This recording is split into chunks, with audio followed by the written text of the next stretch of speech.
तो क्या वाकई मोदी सरकार अब गिरने वाली है और क्या समर्थन वापसी पर बड़ा फैसला लेने वाले हैं बिहार के मुख्यमंत्री नीतीश कुमार और आंध्र प्रदेश के मुख्यमंत्री चंद्रबाबू नायडू? ऐसा क्या हो गया कि एक ही दिन में नीतीश कुमार और चंद्रबाबू नायडू एक ही फैसले पर अड़िग हैं? और कैसे, जी हां, कैसे मौलाना अरशद मदनी ने चंद्रबाबू नायडू और नीतीश कुमार को एक बड़ा संदेश भेजा है, एक बड़ा पैगाम भेजा है। और ये जो संदेश है इसने नीतीश कुमार और चंद्रबाबू नायडू को सोचने पर मजबूर कर दिया है। तो क्या बहुत बड़ी गलती हो रही है या कर रही है केंद्र सरकार? और जो केंद्र सरकार बड़ी गलती कर रही है, क्या इसका बुरा भुगतान उन्हें उठाना पड़ेगा? या ये कहा जाए कि अब कुछ ही वक्त के प्रधानमंत्री ही रह गए हैं मोदी जी, क्योंकि चंद्रबाबू नायडू और नीतीश कुमार का समर्थन अब कभी भी वापस हो सकता है। यानी बैसाखी पर चल रही केंद्र सरकार को गिराने में अब महज सेकंड भर ही लगेगा। क्यों आखिरकार एंड टाइम पर या मौलाना अरशद मदनी के बयान के बाद सियासत तेज हो गई है? मुसलमानों को लेकर तमाम प्रतिक्रियाएं आ रही हैं, हालात बेहद खराब है। ध्यान से सुनिएगा। दरअसल मुस्लिम पर्सनल लॉ बोर्ड, यानी मुस्लिम जो पर्सनल लॉ बोर्ड है, वक्फ बोर्ड अमेंडमेंट जो बिल है, इसमें जो सरकार संशोधन कर रही है, ये संशोधन जहर है। ये संशोधन जो है ये मुसलमानों के लिए ठीक नहीं है। और इस संशोधन के बाद मुसलमानों की ताकत खत्म हो जाएगी, मुसलमानों के पास कुछ नहीं रह जाएगा, उनके बोर्ड की ताकत खत्म हो जाएगी। ये मौलाना अरशद मदनी कह रहे हैं। और मौलाना अरशद मदनी ये कह रहे हैं कि हम वक्फ बोर्ड में संशोधन नहीं होने देंगे, हम मुसलमानों को एकजुट करेंगे। और उन्होंने नीतीश कुमार को संदेश भेज दिया कि हम आने वाले कुछ दिनों के अंदर बिहार आ रहे हैं कई लाख मुसलमानों को संबोधित करने। उन्होंने चंद्रबाबू नायडू को भी मैसेज भेज दिया, हम कुछ टाइम बाद आंध्र प्रदेश भी आएंगे कई लाख मुसलमानों को एकजुट करने के लिए। और मुसलमानों को एकजुट करने के लिए निकल पड़े हैं मौलाना अरशद मदनी, क्योंकि उनका कहना है कि वक्फ बोर्ड खतरे में है और वक्फ बोर्ड में संशोधन ठीक नहीं है। जो सरकार बैसाखी पर चल रही है, जो सरकार हाशिए पर खड़ी है, क्या वो सरकार जो फैसला ले रही है, क्या ये फैसला उनके लिए ही भारी पड़ जाएगा? और जरा ध्यान से सुनिएगा। अभी हाल ही में लोकसभा के चुनाव संपन्न हुए हैं, लेकिन लोकसभा चुनाव से पहले आप देखिए कि प्रधानमंत्री नरेंद्र मोदी एक के बाद एक कई बयान दे रहे थे। इसमें वो ना सिर्फ ये कह रहे थे कि हिंदू राष्ट्र बना दिया जाएगा, संविधान को बदल दिया जाएगा, बल्कि ना जाने तमाम कितनी बातें कही गई। और इन दिनों देखा भी जा रहा है कि तमाम नारे लगाए जा रहे हैं, बटोगे तो कटोगे, कोई कह रहा है जुड़ोगे तो जीतोगे। तो ऐसे में देखा जा रहा है कि माहौल पूरी तरीके से दो पक्षों को लेकर कर दिया है। जिस देश में मिसाल दी जाती है एकता की, जहां कहा जाता है हिंदू मुस्लिम सिख ईसाई आपस में हैं भाई भाई, उस देश में इस तरीके के हालात का होना, आप समझ लीजिए स्थितियां कितनी खतरनाक है। लेकिन मुद्दे पर मैं आज बात कर रहा हूं, कैसे वक्फ बोर्ड में संशोधन करके खुद अपने पैर पर कुल्हाड़ी मार रहे हैं प्रधानमंत्री नरेंद्र मोदी, क्योंकि लोकसभा चुनावों से पहले गलती मोदी सरकार कर चुकी है। जो कई नारे उन्होंने दिए, वो नारा उनको भारी पड़ा। चुनाव में हमने देखा कि बीजेपी हाशिए पर आ गई, मोदी मैजिक खत्म हो गया, जनता ने भारतीय जनता पार्टी को नकार दिया। और अब जो बिल में संशोधन हो रहा है, उसके बाद सरकार सीधा बैकफुट है।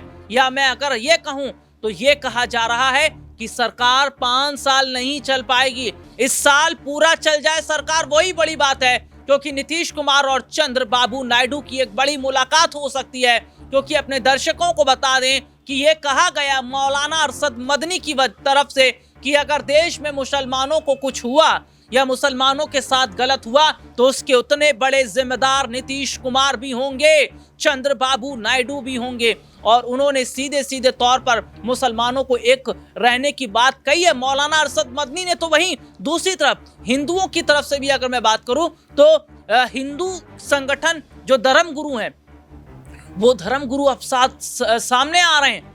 आने वाले कुछ दिनों के अंदर हिंदुओं को एक करने के लिए बड़े बड़े धर्म गुरु उतरने वाले हैं और इन धर्म गुरुओं ने सीधे तौर पर कहा है कि बटोगे तो कटोगे, इसलिए हिंदुओं को एक होना जरूरी है, चाहे किसी भी जाति से आता हो, लेकिन अगर हिंदू एक साथ खड़ा रहेगा तो सुरक्षित रहेगा और एक साथ खड़ा नहीं रहेगा तो सुरक्षित नहीं रहेगा। इस तरीके का माहौल साहब बना दिया गया है। ये हम देश की बात कर रहे हैं, अपने मुल्क की बात कर रहे हैं। इस मुल्क की सबसे ज्यादा खूबसूरती यही थी कि यहाँ पे सभी धर्मों के लोग किस तरीके से रह रहे थे। और जरा सुनिएगा, मैं अपने दर्शकों को बता दूं कि ऐसे में खबर सामने आ रही है कि गिरने वाली है मोदी की सरकार, क्योंकि चंद्रबाबू नायडू और नीतीश कुमार जो हैं वो प्रधानमंत्री नरेंद्र मोदी के फैसले से नाराज बताए जा रहे हैं। और पहले भी देखने को मिला था कि नीतीश कुमार और चंद्रबाबू नायडू जो है वो इस बात से सहमत नहीं थे कि जो वक्फ बोर्ड में संशोधन किया जा रहा है ये संशोधन किया जाना चाहिए, और पहले भी रोका जा रहा था। बिहार में अगले साल के विधानसभा चुनाव होने वाले और ऐसे में नीतीश कुमार अगर मोदी जी के साथ खड़े रहते हैं तो मुसलमान वोट बैंक उनके हाथ से निकल जाएगा। चंद्रबाबू नायडू को आगे की राजनीति भी देखनी है, मुसलमानों को नाराज करेंगे तो उनके हाथ से मुसलमान वोट बैंक चला जाएगा। और ऐसे में ये देखा जा रहा है कि क्या भारतीय जनता पार्टी या मैं अगर कहूं मोदी सरकार क्या कुछ इस स्थिति में है कि हम तो डूबेंगे सनम, सबको साथ में लेकर डूबेंगे। यानी कि हमने जो फैसला किया है वो बिल पास तो होगा, लेकिन हम सबको चौतरफा अपने साथ लेकर डूबेंगे, कोई बचेगा नहीं।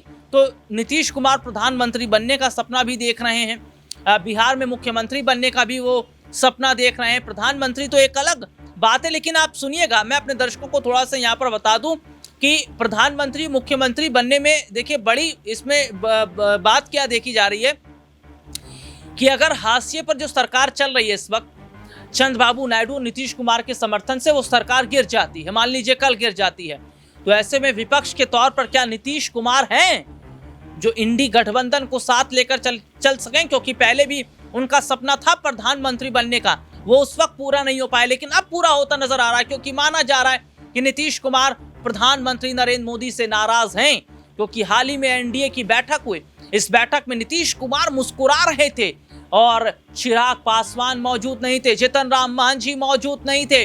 और ऐसे में देखा यह भी जा रहा है कि झारखंड में जो सीट शेयरिंग हुई है उससे नाखुश है नीतीश कुमार, क्योंकि केवल 2 सीटें जेडीयू को दी गई हैं। तो ऐसे में नीतीश कुमार अलग राह अपनाते नजर आ रहे हैं। बिहार में क्या देखा जा रहा है, भारतीय जनता पार्टी अपना सीएम चेहरा लॉन्च करने की कोशिश में, लेकिन इन सब के बीच में नीतीश कुमार एक बार फिर किंग मेकर की भूमिका में नजर आ रहे हैं। उन्हें अपने हाथ से मुसलमान वोट बैंक जाने नहीं देना है और यही वजह है कि मदनी के साथ हाथ मिला रहे हैं नीतीश कुमार। तो वहीं चंद्रबाबू नायडू भी अब मोदी जी से किनारा करते नजर आ रहे। पहले ही चेतावनी दे दी गई थी कि साहब आप बोर्ड में संशोधन मत कीजिए, आप छेड़छाड़ मत कीजिए, और छेड़छाड़ करेंगे तो फिर हमें हटना पड़ेगा। और सीधे तौर पर क्या मौलाना अरशद मदनी ने जिस तरीके से मैं अगर कहूं तो नीतीश कुमार और चंद्रबाबू नायडू को एक साथ कर लिया है मुसलमानों का वोट बैंक दिखाते हुए, तो क्या वाकई प्रधानमंत्री नरेंद्र मोदी को अब इस्तीफा देना पड़ जाएगा? जाहिर तौर पर सरकार ही गिर जाएगी,